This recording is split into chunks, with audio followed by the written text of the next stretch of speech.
Motivation channel के platform पर आपका स्वागत है। तो आज हम फिर से हाजिर हैं अपने 69 बीपीएससी के प्रीलिम्स को क्रैक करने के लिए सुपर 30 क्वेश्चंस की सीरीज़ में। तो आज का हमारा पहला क्वेश्चन है, तो आपके स्क्रीन पे पहला क्वेश्चन दिखाई दे रहा होगा। बिहार का क्षेत्रफल भारत के कुल क्षेत्रफल का कितना प्रतिशत है? ठीक है, तो भारत का क्षेत्रफल कितना है? तो भारत का क्षेत्रफल कितना, पहले हम 32,87,263 वर्ग किलोमीटर यह भारत का क्षेत्रफल है। ठीक, यह भारत का क्षेत्रफल है। तो इसका कितना क्षेत्रफल बिहार का क्षेत्रफल है, आपको ये बताना है।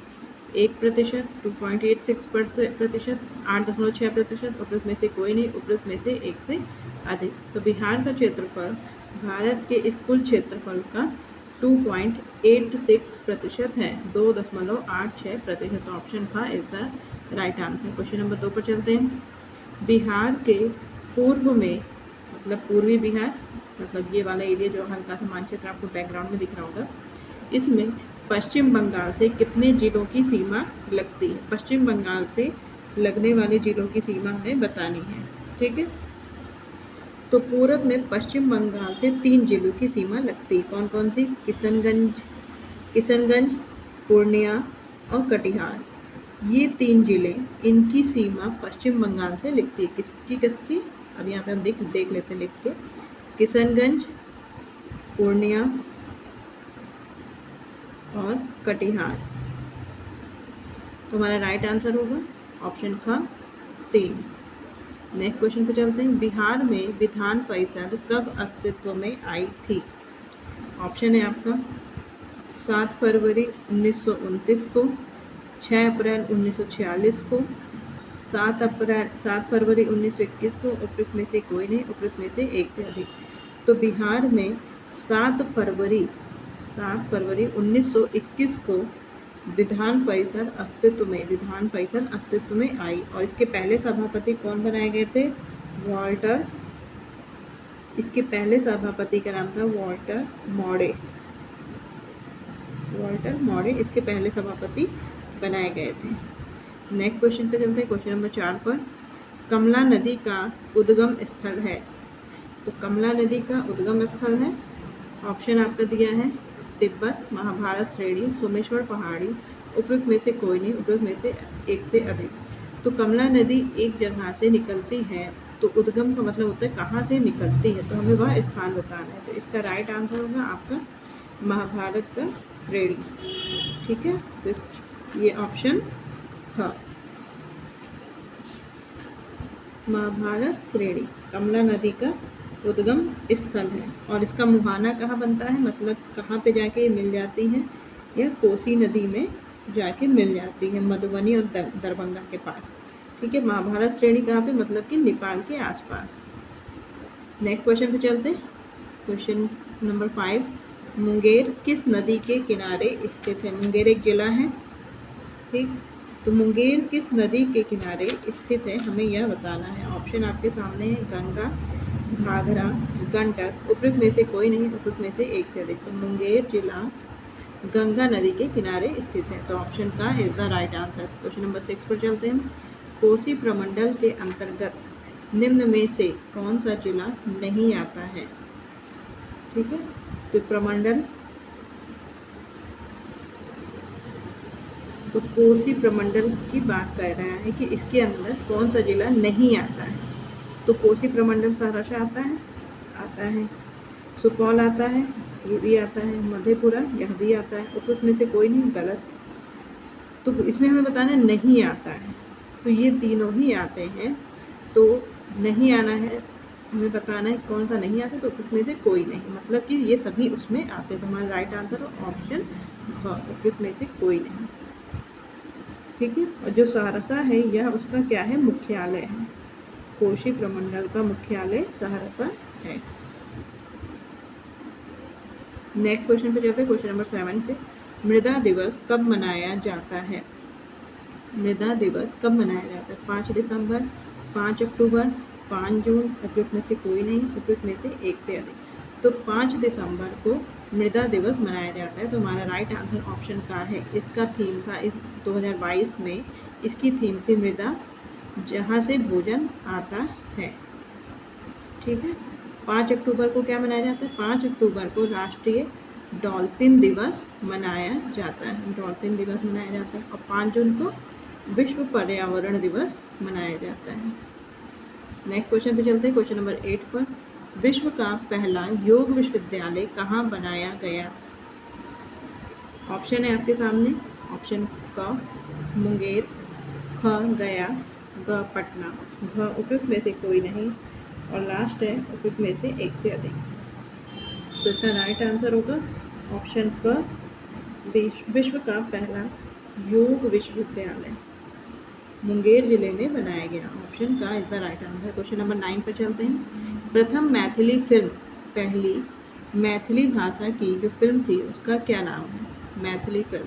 कल हमारा है, कन्यादान, हे गंगा मैया, उपयुक्त में से कोई नहीं, उपयुक्त में से एक से अधिक। तो पहली मैथिली फिल्म का नाम है कन्यादान। तो आपका राइट आंसर है ऑप्शन ख, कन्यादान। और पहली भोजपुरी फिल्म का नाम था हे गंगा मैया तोहरे पियरी चढ़ाई को। ठीक है। तो ये हे गंगा मैया कभी दिखे तो ये पहली भोजपुरी फिल्म थी और कल हमारा है यह पहली हिंदी फिल्म थी बिहार के क्षेत्र की। ये सब बिहार के क्षेत्र की बात हो रही है। नेक्स्ट क्वेश्चन पे चलते हैं, क्वेश्चन नंबर 10 पर। बिहार का प्रथम अंग्रेजी दैनिक पत्र है। प्रथम अंग्रेजी दैनिक पत्र बताना है। द बिहार हेराल्ड, सर्च लाइट, करमाटिया, उपयुक्त में से कोई नहीं, उपयुक्त में से एक से अधिक। तो इसका राइट आंसर है ऑप्शन ख, सर्च लाइट। बिहार का यह पहला अंग्रेजी दैनिक पत्र था। ठीक। क्वेश्चन नंबर 11 पे चलते हैं, 11वें नंबर के प्रश्न पर। देश रत्न का खिताब हासिल करने वाले एकमात्र ओनली पर्सन कौन है जिन्हें देश रत्न की उपाधि दी गई? जयप्रकाश नारायण, कुंवर सिंह, राजेंद्र प्रसाद, उपयुक्त में से कोई नहीं, उपयुक्त में से एक से अधिक। तो देश रत्न की जो ख्याति दी गई थी, खिताब दिया गया था, यह डॉक्टर राजेंद्र प्रसाद को दिया गया था, जो कि हमारे देश के पहले राष्ट्रपति थे। क्वेश्चन नंबर 12 पे चलते हैं। निम्नलिखित में से कौन बिहार की प्रमुख भाषा नहीं है?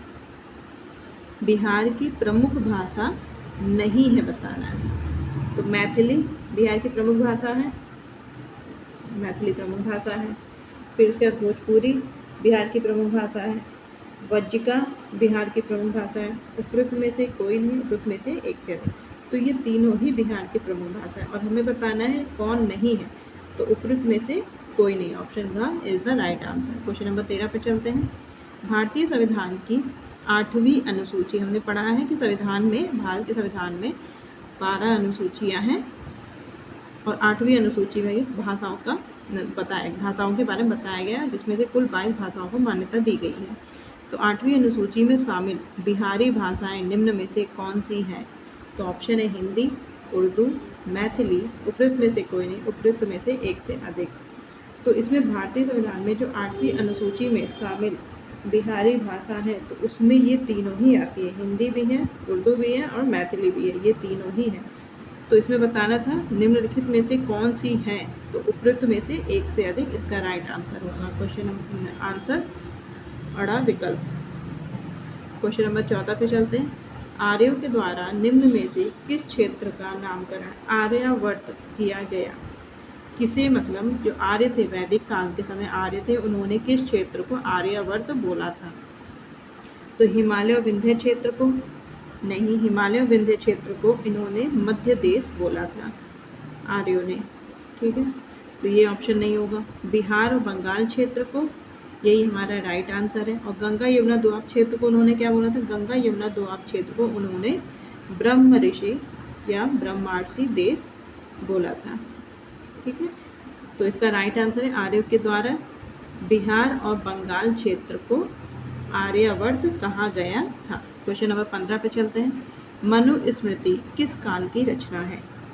तो मनुस्मृति क्या है? एक ग्रंथ है जो कि सबसे प्राचीन ग्रंथ है सबसे प्राचीन ग्रंथ है और इसकी रचना सुंग काल में हुई थी। ऑप्शन ख इसका राइट आंसर है सुंग काल। और इसके आगे नेक्स्ट क्वेश्चन चलते हैं, क्वेश्चन नंबर 16 पर। थेरावली की रचना किसने की थी? थेरावली, तो थेरावली की रचना किसने की थी? भद्रबाहु ने, जामाली ने, मेरुतुंग ने, उपयुक्त में से कोई नहीं, उपयुक्त में से एक से नहीं। ये तीनों ही जैन धर्म से संबंधित है, अर्थात थेरावली भी जैन ग्रंथ है, ठीक है। और इसको लिखा किसने था? मेरुतुंग ने, ऑप्शन का इसका सही आंसर है। इसे जैन लेखक मेरुतुंग ने लिखा था। ये एक जैन धर्म के लेखक थे, ठीक है। इसमें उसने क्या किया था? पुष्यमित्र शुंग के बारे में भी बताया है। और पुष्यमित्र शुंग का शासनकाल कितने साल का रहा था? 36 सालों का। क्वेश्चन नंबर 17 पे चलते हैं। पतंजलि किसके दरबार के पुरोहित थे? पतंजलि किसके दरबार के पुरोहित थे? अग्निमित्र, पुष्यमित्र, कनिष्क, उपयुक्त में से कोई नहीं, उपयुक्त में से एक से अधिक। तो पतंजलि शुंग दरबार में थे, ठीक है। तो शुंग दरबार में थे तो कनिष्क तो हट जाएंगे। अब अग्निमित्र के पुष्यमित्र, तो जो पतंजलि थे उन्होंने एक रचना रची थी, उनकी एक बुक का नाम है महाभाष्य, ठीक है। और ये पुष्यमित्र शुंग के दरबार के पुरोहित थे। जो पुष्यमित्र शुंग ने अश्वमेध यज्ञ करवाया था उसमें ये पुरोहित का कार्य करते थे। तो महाभाष्य क्या है? पुरोहित पतंजलि की रचना है। Next question 18। रामायण में मलद और करुणा, मलद और करुणा शब्द का उल्लेख किसके लिए किया गया है? गया के लिए, बिहार के लिए, बक्सर के लिए, उपयुक्त में से कोई नहीं, उपयुक्त में से एक से अधिक। तो वाल्मीकि ने रामायण की रचना किसने की थी? वाल्मीकि जी ने। तो वाल्मीकि जी ने रामायण में मलद और करुणा शब्द का उल्लेख बक्सर जिले के लिए किया, ठीक है। तो आपका राइट आंसर ऑप्शन का बक्सर। क्वेश्चन नंबर 19 पे चलते हैं। निम्नलिखित में से किस नदी का प्राचीन नाम दृश्यद्वती था? ये नदी का नाम है प्राचीन समय में, वैदिक काल में। तो यह आज के समय में किस नाम से जानी जाती है? सतलज नहीं, सतलज का नाम तो सतुद्री था, सतलज, ठीक। गंडक, तो गंडक का क्या नाम था? गंडक का नाम था सदा नीरा। घग्गर का नाम था दृश्यद्वती। तो आपका राइट आंसर है 19 का घग्गर। घग्गर का प्राचीन नाम दृश्यद्वती था। क्वेश्चन नंबर 20 पर चलते हैं। पुराणों की रचना किस समय हुई थी? पुराणों की रचना किस समय हुई थी? तो पहले तो ये जानिए इसके रचयिता कौन थे। पुराणों के जो रचयिता थे, मतलब किसने लिखा था, तो यह लोमहर्ष को जाना जाता है। लोमहर्ष इसके रचयिता माने जाते हैं। और कभी कभी इनके पुत्र उग्रश्रवा को भी माना जाता है, ठीक है। पुराण कितने हैं? पुराण 18 पुराण हैं। और 18 में से जो अधिकांश पुराणों की जो रचना हुई थी वो 3री-4री शताब्दी में इनकी रचना को माना गया, मतलब 3री-4री शताब्दी अर्थात गुप्त काल में। आपका राइट आंसर यहाँ किस क्वेश्चन का है? पुराणों की रचना किस समय हुई थी? तो पुराणों की अधिकांश रचना 3री-4री शताब्दी में हुई थी। Option the is the right answer. कि कौन सा काल चल रहा था उस समय? गुप्त राज्यों का, मतलब गुप्त काल उस समय था। क्वेश्चन नंबर 21 पे चलते हैं। बिहार कोकिला के नाम से किसे जाना जाता है? ऑप्शन क है विद्यापति, विंध्यवासिनी, रामदासी, उपयुक्त में से कोई नहीं, उपयुक्त में से एक से अधिक। तो बिहार कोकिला के नाम से विद्यापति को जाना जाता है? नहीं। बिहार कोकिला के नाम से विंध्यवासिनी देवी को जाना जाता है। तो हमारा राइट आंसर है ऑप्शन क, विंध्यवासिनी। नेक्स्ट क्वेश्चन चलते हैं 22 पर। विदेशिया निम्न में से किसकी रचना रही है? विदेशिया किसकी रचना है? तो विद्यापति, बिहारी ठाकुर, ईशान, उपयुक्त में से कोई नहीं, उपयुक्त में से एक से अधिक। तो विदेशिया बिहारी ठाकुर की रचना रही है। ये एक लोक कलाकार थे, ठीक है। तो बिहारी ठाकुर। क्वेश्चन नंबर 23 पर चलते हैं। मगही क्षेत्र में निम्न में से कौन सा जिला शामिल नहीं है? इसमें हमें बताना नहीं है कौन से क्षेत्र से, मगही क्षेत्र से संबंधित नहीं है। तो इसमें ऑप्शन है पटना, गया, जहानाबाद, उपयुक्त में से कोई नहीं, उपयुक्त में से एक से अधिक। तो मगही क्षेत्र में पटना भी आता है, मगही क्षेत्र में गया भी आता है, जहानाबाद भी आता है, और हमें नहीं है बताना, तो उपयुक्त में से कोई नहीं। ठीक, तो मगही क्षेत्र की बोली को कहा जाता है, मगध क्षेत्र की जो बोली है, मगध क्षेत्र की बोली क्या कहलाती है? मगही कहलाती है, मगही कहलाती है। और मगही क्षेत्र में ही पटना, गया, जहानाबाद, अरवल, औरंगाबाद आदि जिले आते हैं। क्वेश्चन नंबर 24 पे चलते हैं। भोजपुरी भाषी क्षेत्र का शेक्सपियर किसको कहा जाता है? शेक्सपियर किसको कहा जाता है? तो यह विद्यापति को कहा जाता है, भिखारी ठाकुर को, ईश्वरी प्रसाद वर्मा, उपयुक्त में से कोई नहीं, उपयुक्त में से एक से अधिक। तो भोजपुरी भाषी क्षेत्र का शेक्सपियर भिखारी ठाकुर को कहा जाता है। उन्होंने किसकी रचना की थी? अभी लास्ट क्वेश्चन में देखा था, विदेशिया की रचना की थी। ठीक है, ऑप्शन का is the right answer. Question number 25 पे चलते हैं। सारनाथ में स्थित धमेख स्तूप का निर्माण किस काल में हुआ? हमें यहाँ पे काल बताना है। मौर्य काल में, गुप्त काल में, मौर्योत्तर काल में, उपयुक्त में से कोई नहीं, उपयुक्त में से एक से अधिक। तो सारनाथ में स्थित धमेख स्तूप का निर्माण गुप्त काल में हुआ था। ऑप्शन का is the right answer. Question number 26 पे चलते हैं। अफगान स्थापत्य का मतलब जो अफगानी आए थे हमारे देश में, उनके स्थापत्य का सर्वोत्कृष्ट नमूना शेरशाह का मकबरा कहाँ स्थित है? तो शेरशाह का मकबरा कहाँ स्थित है? सासाराम बिहार में। ठीक है, ऑप्शन में तो यहाँ दिया नहीं है, तो हमें जिला बताना है। रोहतास, औरंगाबाद, अरवल, उपयुक्त में से कोई नहीं, उपयुक्त में से एक से अधिक। तो सासाराम बिहार रोहतास जिले में स्थित है, तो ऑप्शन का is the right answer. Question number 27 पे चलते हैं। बोधगया में स्थित, बोधगया जहाँ गौतम बुद्ध को ज्ञान की प्राप्ति हुई थी, पीपल के पेड़ के नीचे तो स्थित बौद्ध मंदिर के चारों ओर पाषाण वेदिका, एक पाषाण के पत्थरों की वेदिका बनवाई गई है। तो इसका किस काल में निर्माण हुआ था? मुगल काल में, गुप्त काल में, शुंग काल में, उपयुक्त में से कोई नहीं, उपयुक्त में से एक से अधिक। तो बौद्ध गया में स्थित बौद्ध मंदिर के चारों ओर पाषाण वेदिका का निर्माण शुंग काल में हुआ था। ऑप्शन का is the right answer. Question number 28 पे चलते हैं। चीनिया केला किस जिले के केले को कहते हैं? मतलब कौन इस नाम से प्रसिद्ध है? गया का केला, हाजीपुर का, मुजफ्फरपुर का, उसमें से कोई नहीं, उसमें से एक से अधिक। तो हाजीपुर का जो केला है, ऑप्शन का, हाजीपुर का केले को चीनिया का केला भी कहते हैं, चीनिया केला भी कहते हैं। तो राइट आंसर ऑप्शन का।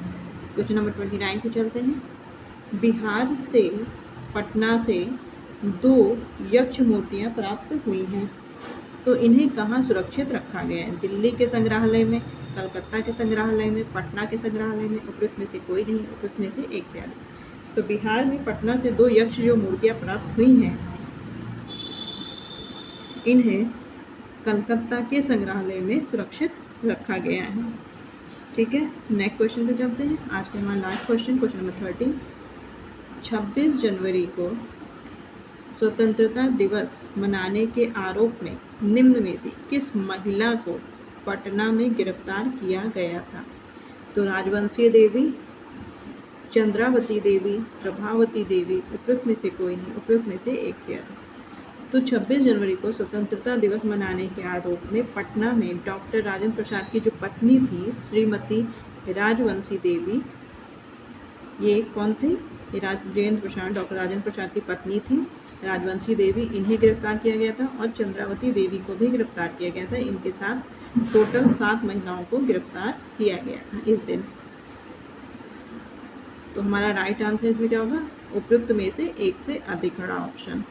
प्रभावती देवी को भी गिरफ्तार किया गया था, लेकिन 26 जनवरी को स्वतंत्रता दिवस मनाने के आरोप में गिरफ्तार नहीं किया गया था, बल्कि प्रभावती देवी को, जो कि कौन थी, जेपी नारायण की पत्नी थी, इनको भारत छोड़ो आंदोलन के दौरान गिरफ्तार किया गया था। भारत छोड़ो आंदोलन के दौरान गिरफ्तार किया गया था। तो आज के डिस्कशन में बस इतना ही। मिलते हैं हम अगले दिन नए 30 क्वेश्चंस के साथ बिहार स्पेशल के। Thanks for watching. नमस्कार।